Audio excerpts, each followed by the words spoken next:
Hello, my name is Cindy Hunter, and I am the Director of Music at Kalamazoo First Presbyterian Church.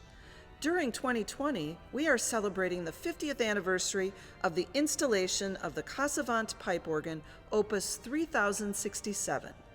Many events were planned for this anniversary year, but due to COVID-19, were either canceled or postponed. One of the postponed events was a demonstration of the organ. The purpose of this video is to share this event with you in a virtual format. We will include a bit of the organ's history, the mechanics of the organ, a demonstration of divisions and stops, and we'll conclude with a brief concert. We hope you enjoy our King of Instruments. Hello, my name is Michael Montgomery, and I'm the organist here at First Presbyterian. Essentially, the organ works just like any other wind instrument. Air is blown through a pipe, like this one, to produce a sound. But at the organ, this happens on a massive scale. Groups of pipes, called ranks, are arranged in order of pitch. Generally, the larger the pipe, the lower the sound. Groups of ranks, called divisions, are themselves small organs with their own sets of capabilities and colors. Pressurized air moves from a device called the blower into all divisions and is released into a pipe when its corresponding key is depressed. The console is a sort of cockpit of the instrument where all of these controls can be put to use. Each manual or keyboard is assigned a certain division or set of divisions, and each key is assigned a certain pitch. And since each division has multiple stops at varying pitch levels, one key can play multiple sounds at once.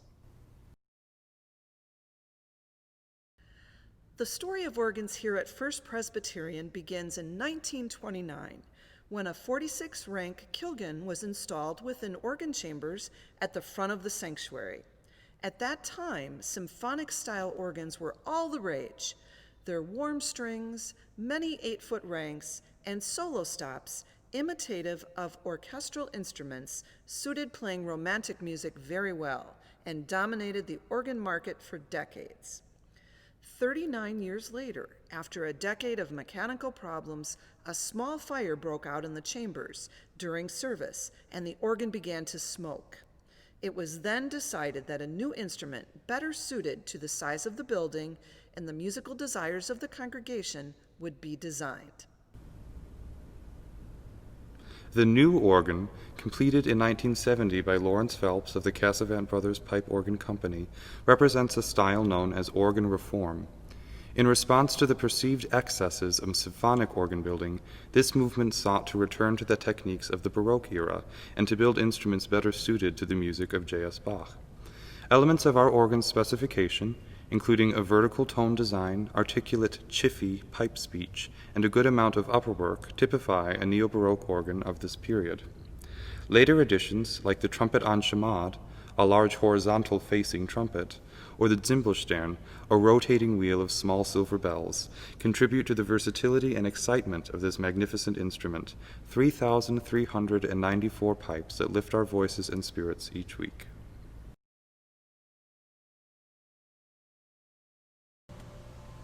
Here at the console, we're going to get into the stop demonstration. So I'll take you through a number of sounds and bells and whistles that we get to play with up here at the instrument. But first, let's note a few things. One, welcome to the console. This is how it's set up. We have 3 different keyboards, or manuals as we call them, 1 pedal board beneath me, and to either side stop jams, or groupings of stops for each division. I will go through our divisions with you right now.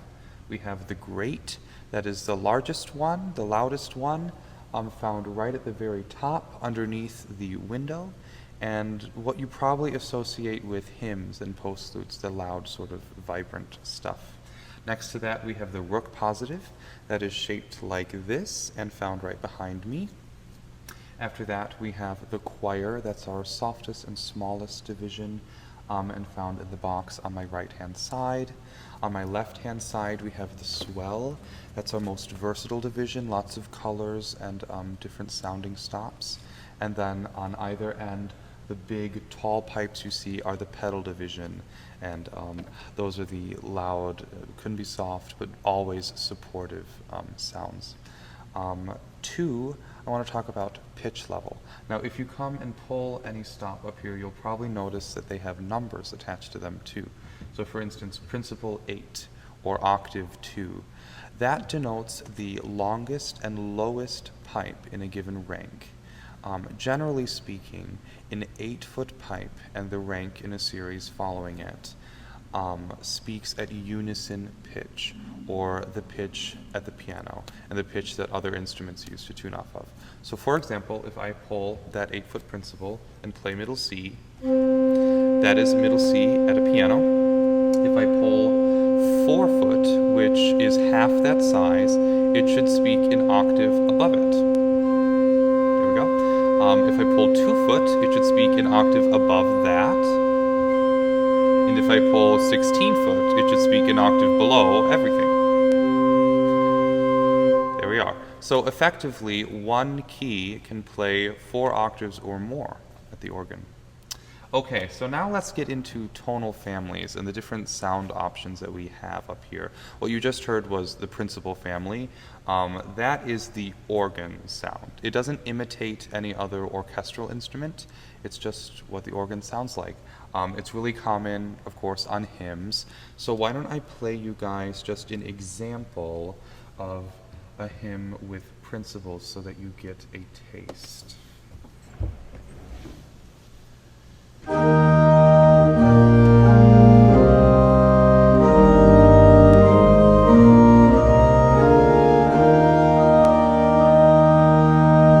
Now, because we have principals at every pitch, we can use that to our advantage and give us a bit more of a robust last verse.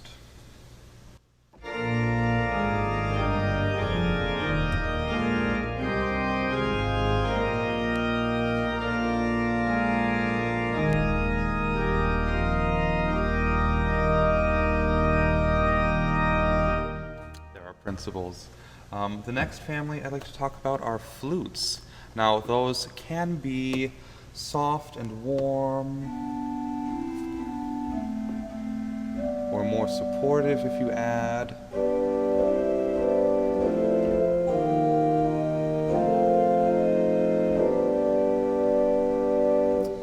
But they can also be soloistic and imitative of orchestral flutes. A few weeks ago for the prelude, I think I used this stop for the solo.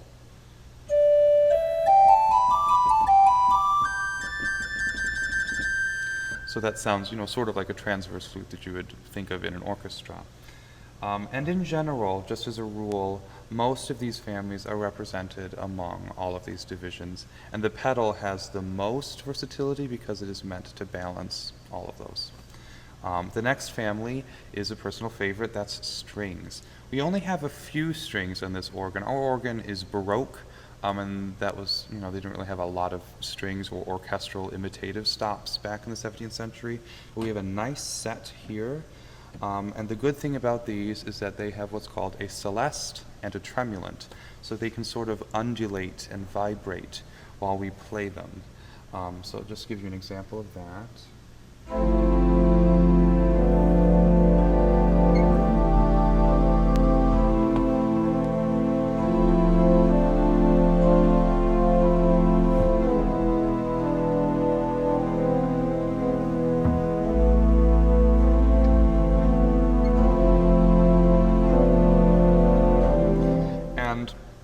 I like to use strings, a lot of people like to use strings to accompany different things. So say I want to improvise on Abide With Me like we just heard. I might pull a solo principal, I might pull a solo flute like we just heard, and then use the stops, the string stops to accompany those solos. So let's do that.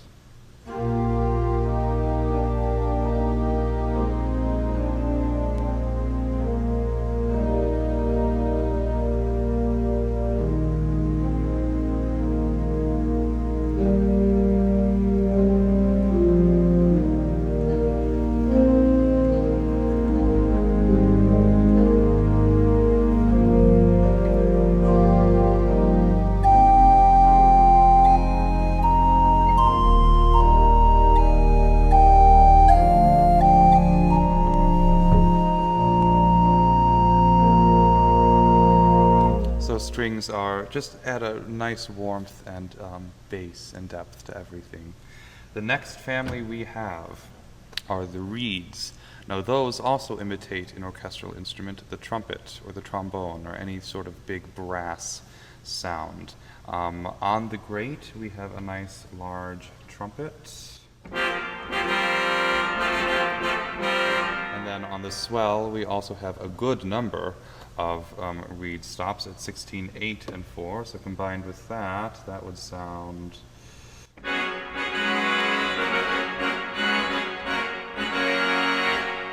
So yes, very triumphant sounding. And then of course we have that gigantic reed that we all see sticking out horizontally, the enchamade, which is at a very high wind pressure, and because it speaks into the room horizontally, it just sings above everything else.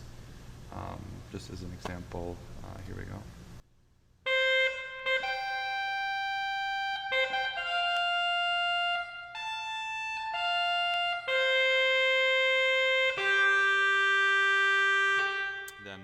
If you want to be naughty and play a chord, you can. So yes, just if you really want an impact and a king or queen is coming to visit, that is the stop that you would use. But now that we've sort of gotten through the families, now let's look at the options we have. You can build ensembles to make different effects and different sounds up here.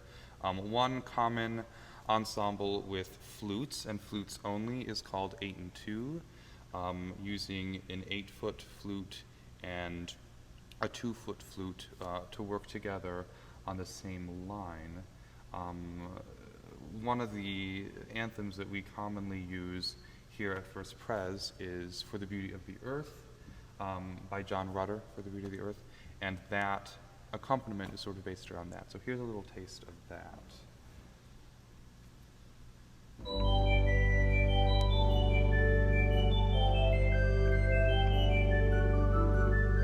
So you sort of hear that that sort of tinkliness that is a combination of 8 and 2-foot stops.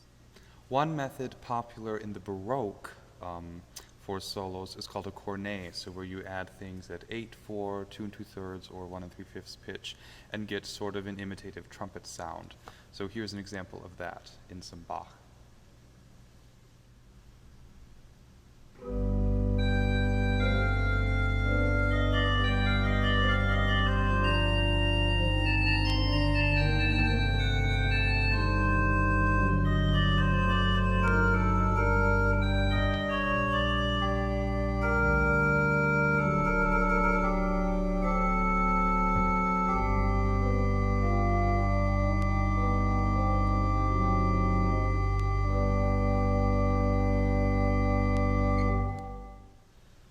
Moving into the literal bells and whistles, we have 2 sets of bells. One is a set of chimes, great for tolling the hour or anything for that effect. So they sound like this on the grate.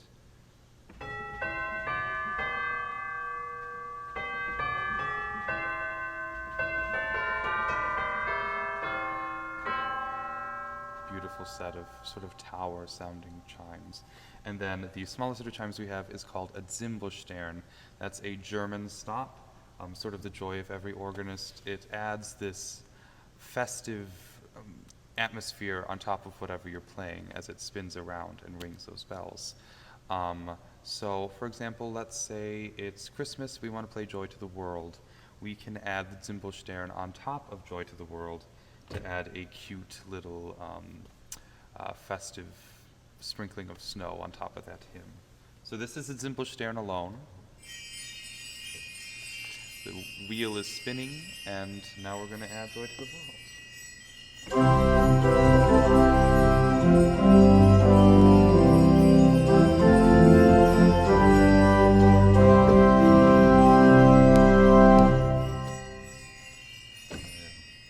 So the world of hymns is great to build and add all of these stops and sounds and effects together. That's the joy of working at a church, is that you can use this whole crayon box to bring a service to life. So let me illustrate that for you a little bit. We'll take a hymn that we commonly do. I heard the voice of Jesus say, and in one verse, I will grow and reach to the fullest maximum at the end.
Now, that's really what I enjoy about the organ, the opportunity to color and illustrate all of your music with this orchestra at your fingertips and toes. And in the pieces that you hear from me and Cindy coming up next, try to challenge yourself and see if you can identify some of the stops and sounds that you just heard in the demonstration. I think you'll surprise yourself at how well you know this instrument already.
Thank you so much for joining us for this virtual event in celebration of the Casavant organ here at Kalamazoo First Presbyterian Church. We hope that you've gained a greater knowledge and appreciation for this amazing instrument as we celebrate its 50th anniversary of installation. We're planning more virtual events for October and November of this year, and we hope that you'll join us for those as well as we celebrate our King of Instruments.